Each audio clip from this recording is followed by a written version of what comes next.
Louisiana early the 16th of September 2020 6:59 p.m. EDT updated, the 16th of September 2020 8:50 p.m. EDT. President Donald Trump on Wednesday twice contradicted his own CDC director on mask wearing and vaccine distribution, saying the country's top public health official misspoke while testifying under oath before a congressional committee earlier in the day.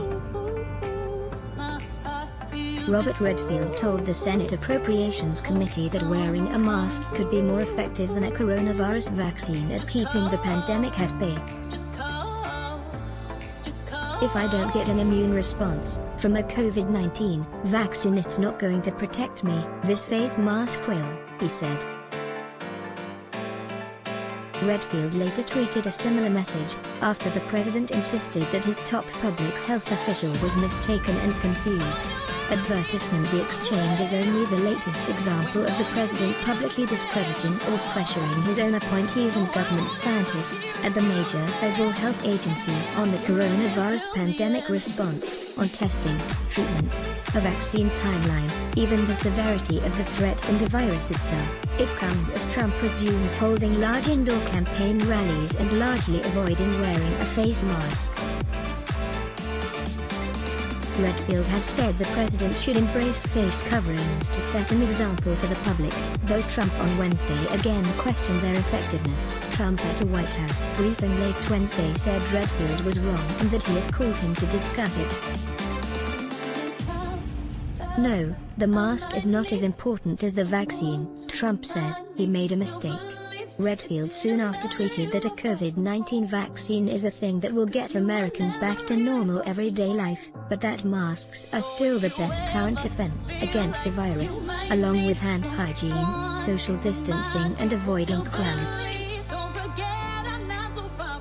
Trump also took issue with Redfield's telling Congress that most Americans wouldn't have access to a coronavirus until next summer or fall.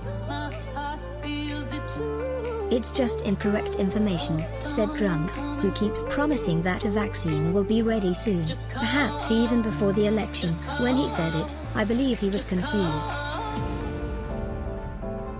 "It's going to be a much faster distribution process." Trump told reporters that once the FDA approves a vaccine, his administration plans to distribute as many as 100 million doses by the end of the year, with healthcare workers and vulnerable populations getting prioritized. He added that the broader public would have access to the vaccine shortly after. Most of the vaccines in development, which are still being tested and may not work, would require 2 doses per person. Scott Atlas, a neuroradiologist who advises the president on the coronavirus, told reporters at the briefing that the administration estimates roughly 700 million vaccines could be distributed to the public by the end of March, offering a more optimistic timeline than Redfield.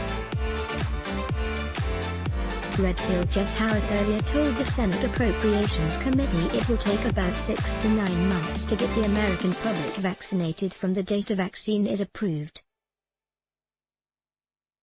And the scientific leader of Operation Warp Speed, the government's vaccine accelerator program, wrote late last month that as many as 300 million vaccine doses may be deployed by mid-2021, similar to Redfield's timeline. The CDC released its ambitious plan on Wednesday to distribute and administer COVID-19 vaccines, involving HHS as well as the Defense Department.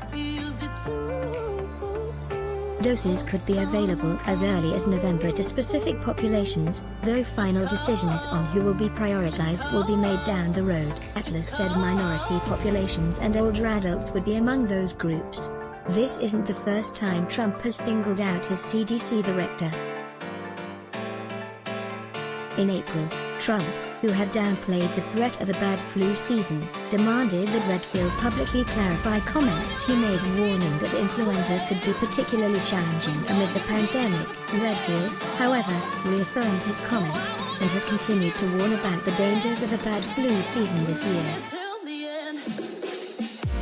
The president's Wednesday rebuke of Redfield also comes as his administration is under fire for interfering with the CDC's weekly scientific reports that are used to update and inform the medical and scientific communities, state and local health departments, and the public on the evolving coronavirus pandemic. Let's block ads. Why? Show your love for him. Click the link in description. Thanks for watching.